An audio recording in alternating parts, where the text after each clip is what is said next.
the facts. Omubaka mu myaka ebiri teyayogerako ne maiden speech yali tannagikola. Olunaku lubamu entula wiiki ebeeramu entula mmeka? Ziba olumu 3. Ntula nga 3 oba 2. Ate mu wiiki nga musobola obamu entula 2 oba 3. Omubaka n'amalako emyaka ebiri nga tayogeddeeko yadde. Wiiki mmeka ezo bo balamu omwezi gubeeramu wiiki 4 mwezi 12. Omubaka n'atayogera lunaku na lumu. Exactly. Waliwo ne yaliyoko emyaka 10 n'atayogerako yadde. Yaliwo enyale mumumanyi basaidize mukono 10 years kirabikira ku answered.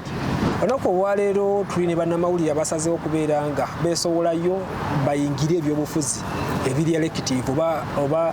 basazeewo okuba nga abiyingira ebyaddala okukoma okubyogerako obwogezi n'okulungamya wano nawali balabye nga kiyinza okuba nga nekijja kumala kumuliwo ne bagamba kabajje bo babeere nga batuukiriza ebyo bagezaako okubeera nga bateeka mu bakulembeze wabula nga tebabiraba. Ndi ne munaluweero nagasooka abeere nga akumbulizaako kosa akumbulireho ko n'amannya ge ne walaga tube nga tutandikira wenyini okuba nga tubitebya mu nkwaniriza muganda wange. Kale munnange sebo neyanze okumpa akakisa okunkyazaako nzaani abatulaba mwenna nze Ssekadde Samuel Munaluweero ndi musajja wa mawulire era sebo ndi musajja wa NUP National Unity Platform kakongoliro yeberete eno gyolaba ku mutwe kyongera okujjayo akabonero akenkutunala. Okay. Bannamawulire ku mulundi guno si gwe gusoose okujja mu byobufuzi ate si gwakubiri of course babaddengawo emu ku professions ezibadde ziserving eggwanga lino nga byabufuzi ab'omuzinzi naddala mu lukiiko lw'eggwanga naye okusinziira ku bannamawulire abayingira palamenti otutunulira ekisanja kiri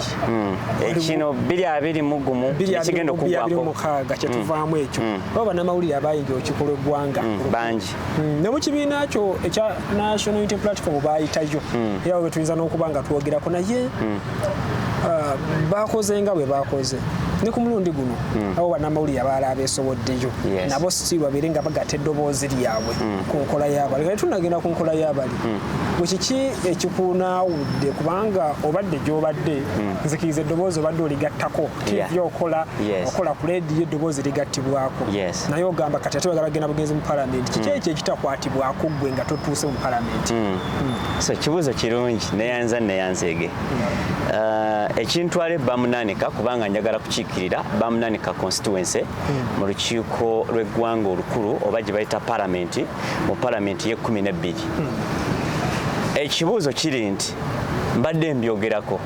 That's very true. Era mbyogeddeko emyaka kati 10. Abagoberedde Ssekadde Samuel Munaluweero okuva 2015 nga nakayingira amawulire paka 2025 gy'emyaka 10. Mbadde a voice to the voiceless. Era nkoze stories mpitirivu ezikwata ku bulamu bw'obuntu n'ezikyusa obulamu bw'omuntu. Nwaniriddde obwenkanya eri abo abatalina bwenkanya. Omanyi mu society eno mulimu abantu be tulina okwogerera. Abantu abo ndowooza mu luzungu babayita abali vulnerable. Nti ye eddoboozi lye obusobozi bwe buli wansi nnyo nti ye muntu atuuka ne ku poliisi ne bamukangakanga n'asasula ebyo byatandisasudde. Kakati ebyo byonna mbikozeeko naye wakati mu kubikolako ndaba nga byeyongera bweyongezi bye tulwanisa ekibbattaka obulyazaamaanya obuli bw'enguzi tubyogeddeko ne tubyogerako kati ate byeyongera bweyongezi. Kati omugezi olina okunoonya way forward kati mbyogeddeko nebitakyuka nzizizaako ki kwe kusalawo okujja okugenda mu palamenti. Bw'otuuka mu palamenti oyawukanamukko kuona abyogerako obwogezi naye naddala olutalo lwe tulimu lwakwata buyinza kubanga bwe tunakwata obuyinza nga pulezidenti waffe Kyagulanyi Ssentamu yali mu ntebe kati tugenda kuba tulina kye bayita mandate y'abantu okubikolako. Parliament eno erabiddwako emirundi mingi nga bannayuganda bagyevuma ndala ku mateeka agazze nga gayisibwa ndowooza mu kisanja kino amateeka agatayagaddwa oba bills ezitayagaddwa kati gafuuse n'amateeka erya UPDF Amendment Act then twalina n'akantu kali akajjawo ekitongole ky'emmwanyi akantu kaluma nnyo bannayuganda kifa nawiddeko nti yatandise nadda kati okubakosa ebbeeyi yagudde ebbeeyi yatandise dda okugwa ate nga abakulu baatugambanga nti kino ekireetebwa okuteeka emmwanyi mu minisitule ya agriculture kijja ate kubayambako okuregulatinga naye ate kyazuuliddwa nga the other way kubanga ekyo nga tonnakimalayo kubanga gavumenti yabulwa proof eraga nti ebintu byonna ebize under ministry ya agriculture nti bimprovinze ebikajjo kati babisaawa buli kimu kye bazizaawo mu ministry kyafa bufi so yensonga lwaki bannayuganda n'abaopposition bali basimbidde kuuli enteekateeka ezo yes kati nga lutuuka ku question yange gye mbadde ngezaako kuzimba ebiseera bingi bannayuganda abadde nga balaga nti n'ensuubi mu palamenti tewakyali wadde kati nebagamba kati ate bannamawulire mwe muyinza okutwogererangako olwolumu ne baddukira eri munnamawulire nova kalemezeddwa mu palamenti n'anoonya mawulire kakati ate gweoyingira palamenti kati kakolyo kali side ki munnamawulire ayingira palamenti kuteekawo sanite palamenti eyo gyolaba yo nga institution ya gavumenti nungi era eba erina okuba n'omugaso ekireese obuzibu ku mulembe gwa General Kaguta Museveni tewakyali separation of powers waliwo fusion tewali bwetengereze mu organism oba amasiga gano agakola gavumenti tosobola kati kwawula executive tosobola kwawula parliament tosobola kwawula judiciary ono judiciary ekola kino bagamba edi mutwe mu mute bana abali mu executive bagamba temumuta abali mu kino abali mu parliament ndowooza nawulidde speaker yakoze statement of course sewuunyiza nnyo speaker n'agamba nti nze mwami Museveni bwangamba okubuuka I don't ask why I should jump wabula mubuuza how high I can jump ntoba nve ku kizimbe nekubewo nveewa bagamba olabira ddala ono yandibadde presiding officer wa parliament because parliament is an independent institution oba organ yandibadde nga tafuna instructions yandibadde nga kwegamba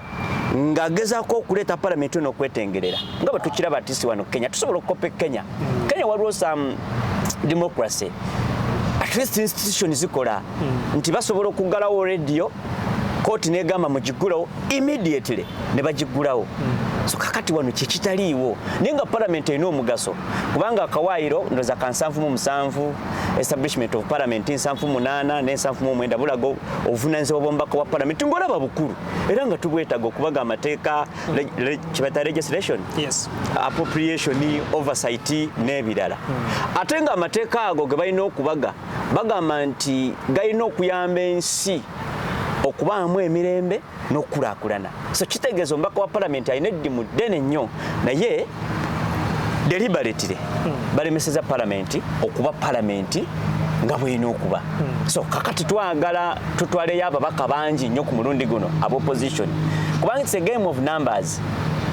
eri numbers kubanga mu democracy bagamba nti the minority have their say and the majority have their way kitegeeza abatono musobola okubaako kimwogerako abangi ne basalawo kiwa gye tuba tukwata so kati nze nzikiriza bwe tunatwala ababaka nga bawerako mu palamenti tuyinza okuteekawo ku impact esingako ku palamenti eno gye tulabye abamu gye tutwala nga laba stamp bagamba ekonamu bukonyi babazuukusa kino mujje mulonde nga bimu tebabisomye muiseewo kino nga kiyitawo tulaba basooka kubawaayo sente 10 twakiwulira ana twagawulira okugjawo term limit kuva eri byonna nga basooka kubagulirira so emitwe gyabwe tebalina gyabasinga kale bwe twogera ku palamenti eno si emmwe bannamawulire abalwana okugiyingira akadde kano abaana babasooseeyo waliwo ababaddeyo ne mu kisanja ekivuddeko twasindika bannamawulire abandi mu mutwe benninako waneeno ndowooza bali basatu bwe matulidde aba NUP babiri twalinako Joyce Baagala Ajikazibwe Bashir ne Nanduutu teyagenze ekisanja ekyo ne Nanduutu yazikisanja kino ne Joel Ssenyonyi yajja kisanja kino ne yagenda musanja bavaddeyo naye tuyinza okutunulira performance y'ababaka abayingidde parliament nga bannamawulire bakuuma ekitiibwa kya munnamawulire babanenge gye bakisiigako ettaka abamu bakikuumi the majority kubanga Joel Ssenyonyi very brilliant excellent okujjako Haji Kazibwe Bashiri mumanyi mukwano gwange twakolanga show yemu nze ne Haji Kazibwe Bashiri twakolanga show yemu ku radio yemu era twali twesuubiza tuzimbe show aberenga panelist owabu every Saturday naye nange yandyamu olukwe era njagala abatulaba Haji Kazibwe Bashiri abeere accountable ng'omuntu ku bye yakoze ku performance ye n'okulya mu bannayuganda naddala bannakawempe olukwe kubanga yabalayamu olukwe nze ndi mutuuze w'omu Kawempe mbeera Makerere Kavule abantu abasinga bakimanyi naye eyatusuubiza tuyirawo omubiri akayimba kafuluma nakawulira mbayirawo omwana wamwe Bashiri naye njagala bannayuganda bakwate ka Haji Kazibwe Bashiri ng'omuntu because he is responsible, he is accountable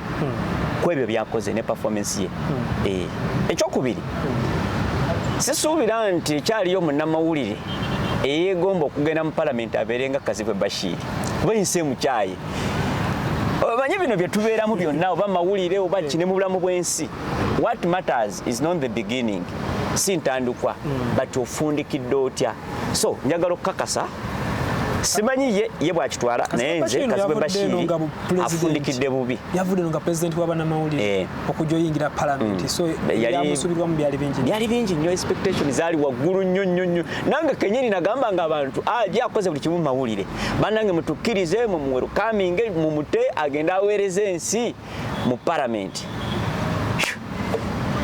omanyika ne kano kakulu bwe yamala okufuuka omubaka wa parliament aje oyo simuwaayira yaddamu okukwata essimu zange emirundi 2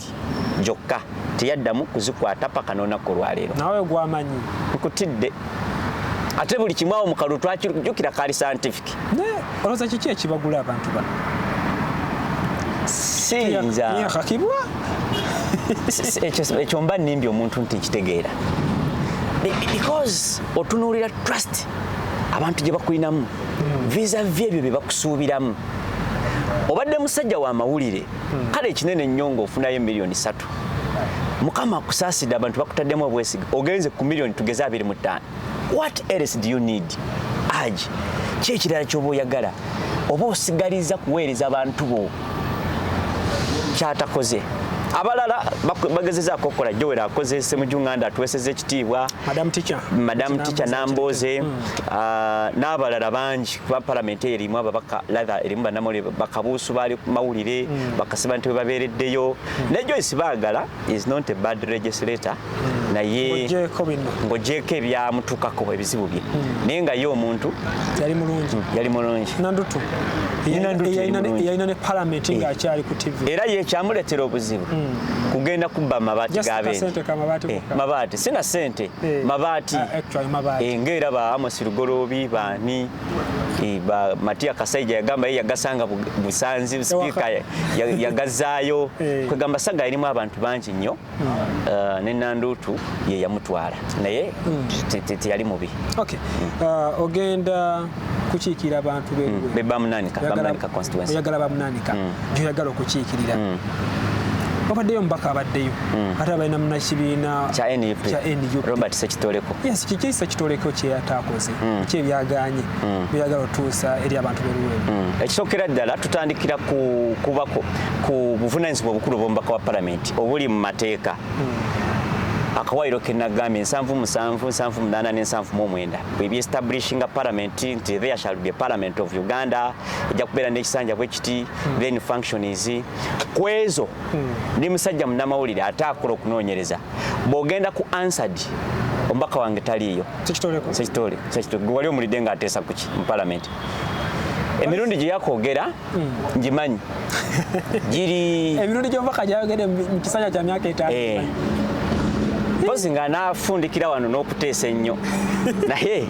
yengo obuvunaanyizibwa bw'omubaka wa palamenti tabukoze. Actually emyaka egyasooka ebiri teyayogerako yadde nga mwali mu palamenti. Ate nze nnimba nze mbadde wa mawulire era abagezezaako okundoopa emisango gya defamation mbona mbawangudde kubanga I speak with facts. Omubaka mu myaka ebiri teyayogerako ne maiden speech yali tannagikola. Olunaku lubamu entuula wiiki ebeeramu entuula mmeka? Ziba olumu 3 entuula nga 3 oba 2. Ate mu wiiki nga musobola obaamu entuula 2 oba 3. Omubaka n'amalako emyaka ebiri nga tayogeddeeko yadde. Wiiki mmeka ezo bo balamu omwezi gubeeramu wiiki 4 mwezi 12 omubaka n'atayogera lunaku na lumu. Exactly. Waliwo ne yaliyoko emyaka 10 n'atayogerako yadde. Yaliwo enyale mumumanyi basaidize mukono 10 years kirabikira ku answered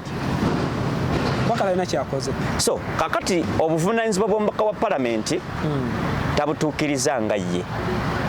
Ekyokubiri bw'obeera bw'ofuuka omubaka wa palamenti w'ekitundu kyonna baba bakuwadde obuvunaanyizibwa okubeera spokesperson ow'ekibiina wa constituency abantu b'okiikirira nti by'osanga eri byoleeta eno beyond legislation naye ebizibu obireeta eno tewaliwo kizibu kyonna kekibeere kya ttaka kubanga eruweero tulina obubbi bw'ettaka tulina ng'ovuddeko obubbi bw'ettaka tulina obubbi bw'ebisolo twakubwako omuzira balumbako poliisi ewaffe wano ebusiika kugamba n'ensonga ennene enguudo mbi bw'otunira state y'amalwaliro nfu kugamba kati state ya constituency tagireetangako mu palamenti ate nga tisi yalikozesezza akakisa ke bayita waliwo akanyomero akasooka issues of national importance bwebaayo ekyagudde wammwe busooka wabeerawo windo n'ogamba minisita Katumba Wamala ffe twakola ki enguudo zaffe eŋŋambi n'ogamba n'abakoba ettaka lwaki balibba lwaki waffe toliiyo gavumenti mutwagaza ki awe response ebyenjigiriza minisita Muyingo tubuulire oba minisita yenna awo ate nga naawe oliwe waffe lwaki tupafominga bwe tuti obwo bubeera buvunaanyizibwa bwa mbaka wa palamenti biyoni buli oversight appropriation ekyokubiri talwanye ng'omubaka wa palamenti agendeko mu bukiiko ng'aka budget because buli mubaka wa palamenti nkakasa atula ku bukiiko bubiri alina akakiiko akaligo n'akakiiko bakalala ndowooza aka insurance actually akoko yayogerakoko waliwo report gye yakomentingakoko bakayita akakulira Nambooze eko government assurance committee yayogerayoko yateesayoko bamuwa ka report awo n'akasomera mwebaza waliwo ka report ke yasoma ku lw'akakiiko ndowooza yali minority report ey'akakiiko era gwe gwasooka okwogera ndowooza mwe yakolera ne maiden speech then during waliwo Thomas Taiba we yali presiding officer n'ayogerako debate saagitegeera nekyayogerako tekyalina nnyo makulu so kati abakola amakulu tuzze naye tumwebaza olwa contribution gyakoze kubanga sobola kumuwayiza nti talina kyakoze completely alina bayambye naye kenyini neyeyamba ng'omuntu okuva we yali si bwali n'abalala byasobodde okukolako naye atukkirize tutandikiraawo nakakatulako n'akaaligo naye mbadde nkugamba nti bw'ofuuka omubaka wa palamenti during kyebayita budgetary process ogendayoko n'olobinga n'obagamba bannange nze enguudo zange ebiki ate si ne bakutulamuko ku luguudo ebyo tetubirabye ng'abikola kati ebyo bya mbaka wa palamenti bwe kijja ewaffe wa NUP lwaki njagala okugenda ku kaadi ya NUP okugjayo owa NUP ensonga ziri simple ekisookera ddala ffe mu NUP amala emyaka mingi nga tetumulaba sikulimba bubuuza abali ku kitebe era atuukawo ne bagamba oba ono mubaka ki naye ekyo tekyandibadde kizibu ng'okukola emirimu gya pate ekyokubiri ate nga kikulu ekibiina we kyali kisinga okumwetaagira okugoba mpuuga yagaana okusayininga teyasayininga censure motion sekitoleko ne Nabukenya Bulenda tebasayininga censure motion so kati he betrayed the party at the time when the party needed him ate nimba sekitoleko teyateekako mukono kati NUP era NUP ino okusomozebwa mu ngaba ya kaadi kubanga ffe ground tugikoze naye kati NUP erina okusalawo ku muntu gwe baali beetaaga okusayininga okugoba mpubuga oba omuntu yadifayinga kye bayita party position naffe basekadde ani gwe bagenda okuwa kaadi omuntu eyafuna miliyoni 4 pate negamba tuzizzeeyo ye naagana okuzizaayo kakati kibiina kiba kyamwetaagiza kiddala liyali so kati adifayinze nnyo ekibiina kyovula ffe tugamba ffe abakkiririza mu nfuga ey'ebibiina wabeerawo kye bayita party position ekibiina we kitekinga position you have an obligation okugoberera yasenkanya okusomozebwa kw'amaanyi eri ababaka baayo ku positions z'ekibiina exactly era bamaze ebbanga ddene nga balwanagana within bo bennyini okusinga okulwanisa omulabe gwe bayita mwami Yoweri Kaguta Museveni gwe twagala okujjako so ku mulundi guno naye ekyo Jowero yannyonnyola n'agamba tetubanenya ku mulundi guli bo be baanoonya nga baagala okwesimbawo nga bakubira nti munnange kwata kaadi yaffe naye ku mulundi guno we have got an opportunity okulaba nga tweroboza mu bacandidates abangi tufuneko abo abajja okugondera ekibiina ne mu palamenti basobole okuteesa omanyi ababaka bangi abalemwa okusavinga nga bali mu palamenti olw'olumu olwa language barrier maybe and lack of confidence ogunako konga n'olupapula lumulemye okusoma bigambo nga biraba solo byatula era yemulemu okugattagatta abisome okola speech mu palamenti abamu ate nagenda n'asavinga ku ground n'abeerayo ku ground wabadde wati eyo bamunanika ku ground omanyi nze ndi munnamawulire by profession era abantu mbagamba ebintu ebisinga mbyogera objectively sijja kuwayiriza mubaka we waffe ku ground abeerayo n'okuzikaziika ekuzika kwaziika ne ku mikolo abeerayo naye bw'onoonya kubaka tuba tumusuubiramu okwempawalinga abavubuka okubako project ng'omuntu si buvunaanyizibwa bw'omubaka wa palamenti naye waliwo ebintu byosobola okukola n'abantu bo bino byembadde mbuuza okukwatirako bibiina by'abakyala abavubuka ebyemizannyo talinayo yadde ne katenti nti kaabakyala talinayo yadde ne sepiti nti yagigulira abakyala talinayo yadde ne jaze y'omupiira nti alinayo ttiimu gyali mu kusponsalinga nti talents tekiriyo ekyo tekiriyo ekyo byasinze okukola of course nange mbadde mbikola but capacity ya wansi nti bwatuuka mu kyaki n'abawe seminti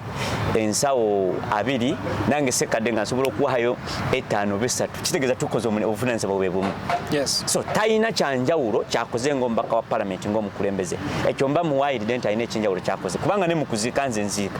ate okumanya nga nziika engeri gye ndi national in character nti bw'otuuka ebuyukwe sekadde bamanyi naye emikwano kati bankubira ebuyukwe mu bakanabijime wa muganda wange baserubulwa nengenda nenziika nengenda mbeera mu bibiina byeyo nengenda mu byemizannyo nengenda nakifume wa Simbwa emikolo gye gyonna mbeerayo nange nembako bye neeyamba bw'onsanga wano ekire wa Speaker Frank Semukuye yonna tutambuliza wamu waliwo abakyala bayitayo mu busigiri wali nange nzija nembaga bannange bakyala mwe bali kumpuliza biki naye ku lw'eggwanga lyaffe na biki nange ku nteekateeka za muganda wange Speaker Frank Semukuye ntaddewo 10 naye nga ekyo kikola beyond my constituency bamunanika so kitegeeza obuweereza bwe ne ku ground kibuzeemu eri gwe mu nteekateeka yeyo n'eri abantu bannaluwewo n'aligambye nti manifesto yo naye bangazi nnyo tetuyinza gimalayo waneno ensonga ki mu bufunze zengendo teekako essira zohaddeko essira gy'okuweereza bannaluwewo ekisookera ddala ebizibu ebiruma bannabamunanika bye bimu ebiruma Uganda naddala Greater Luweero gye ntegeera obulungi Nakaseke Central Nakaseke zonna then Katikamu South Katikamu North bye bimu obubbi bw'ettaka mangu ddala nga bampadde mandate ng'omubaka wa palamenti ngenda teekawo bannamateeka bawulirize abantu ku nsonga z'ettaka mu kibayita pro bono ku bwereere oba ku kafiiza katono omanyi nafunako debate n'abawagira Secretary Robert mpulira munnamateeka tubeera nabo banamateeka be no ngamba abamuwagira abawagizi be nenteeka ku minzaani oba nembagira irisi y'ebintu byenkoze ngo wa mawulire wembeereddewo abantu nti abeerinze bayamba ku babbi b'ettaka abeeno nga bafunye obuzibu no biki nembagamba nga munnamateeka tilisi Robert Ssekitero Kongo era omubaka yandibadde alina emisango gy'awoza olw'abantu be nga bamulima mayuuni because you give what you have. Nze mbadde wa mawulire nga nina omuzindaalo nga nina okulwana yembu munnamateeka mbu naye bitatujja bigendamu. I don't want to go so personal kubanga waliwo issue ennene oba ze twetaaga okwogerako. So nze bwe banaaba banneesize ne nfuuka omubaka we bamunaanika ekyo kyonsookerako obubbi bw'ettaka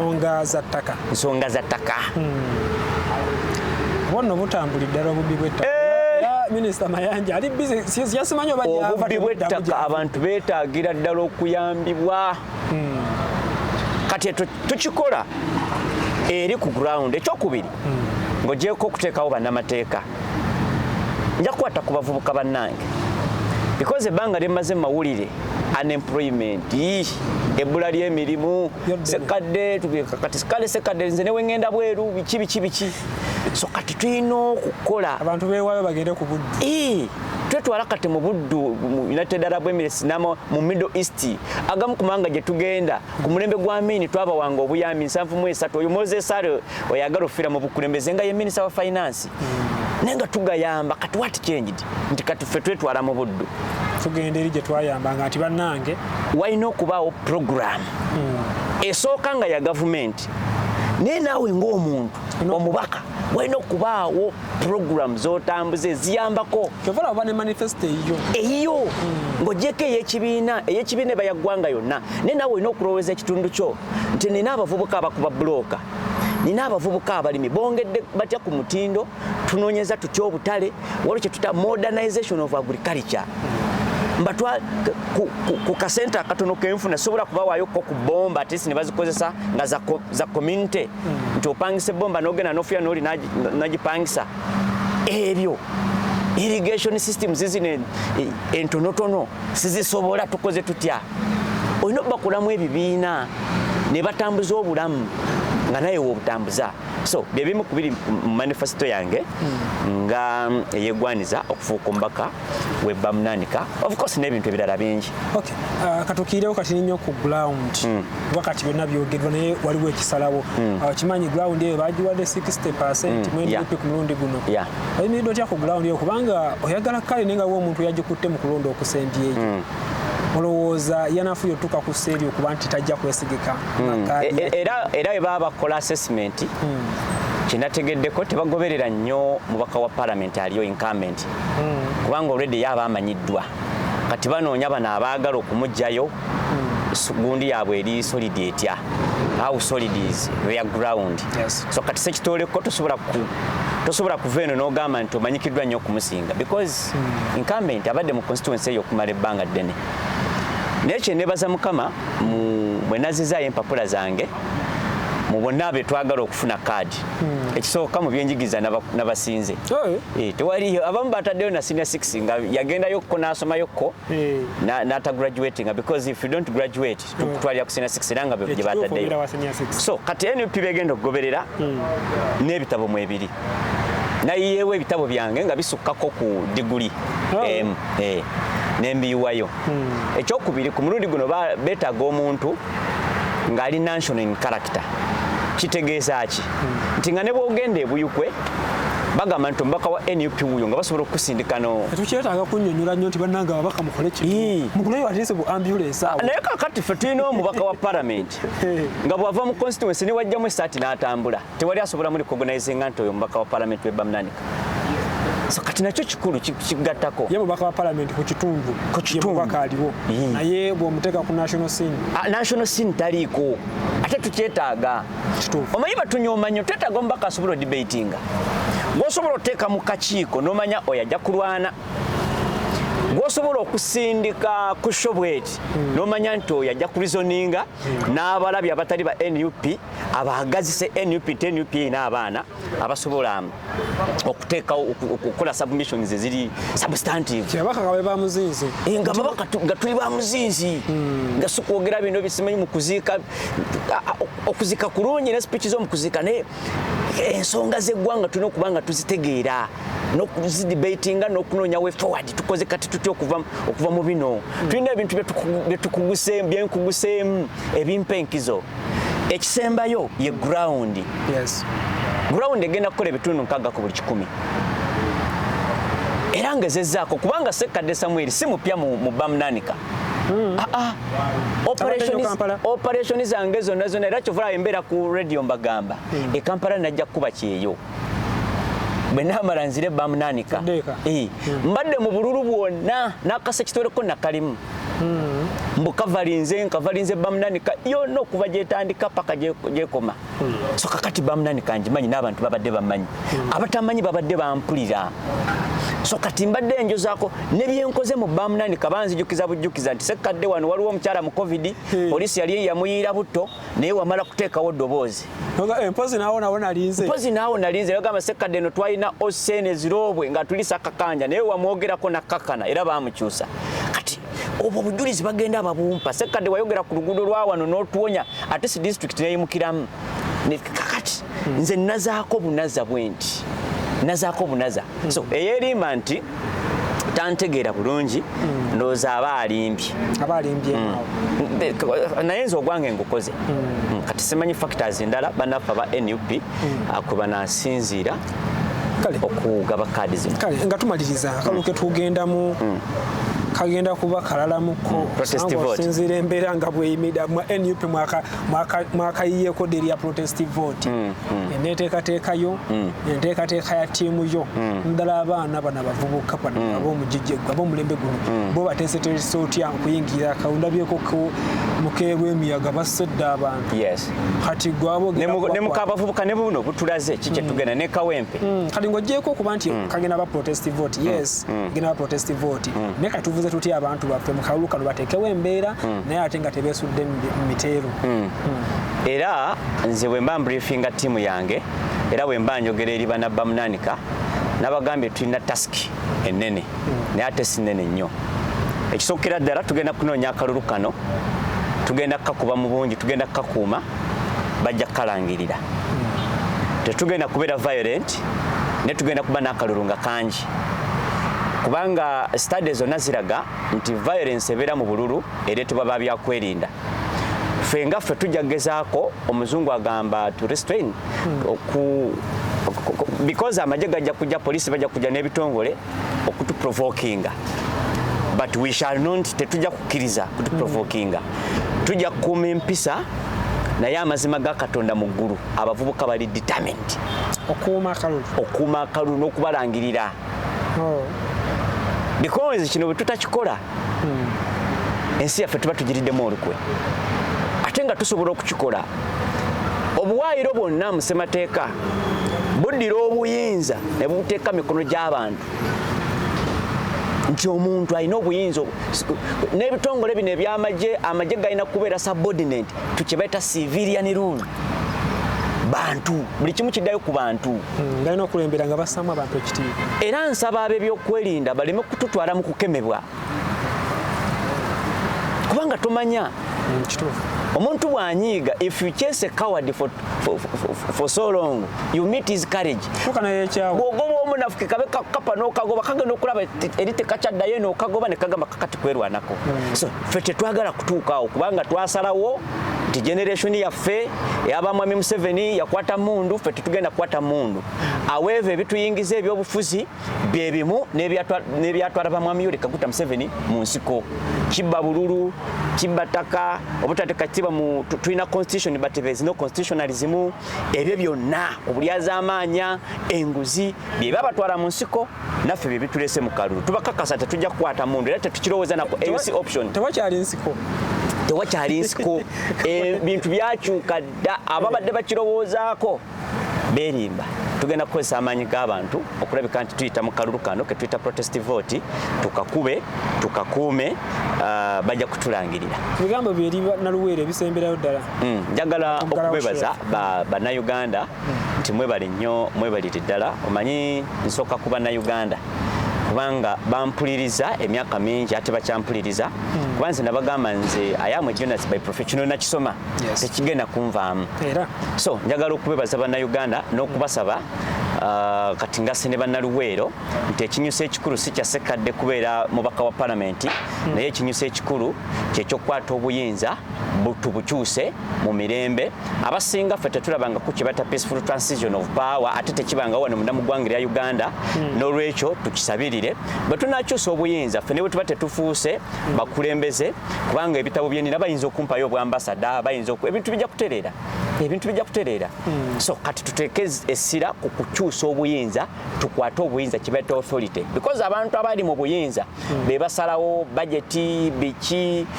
Kyagulanyi afuke commander in chief of the armed forces afuke substantial minister wa finance kuba Kasaija agisoma kula president kati omuntu abeera president yabeera minister wa finance abaliwo bamuyambako buyambi so ajja tugabanyizaako era eggwanga lino lijja tandika okutambula ne bamunaanika nga bwamutwalidde so byonna bye tukola tulowooze ku kyokukyusa obuyinza mu mirembe ekyo bwe tunakikola ffe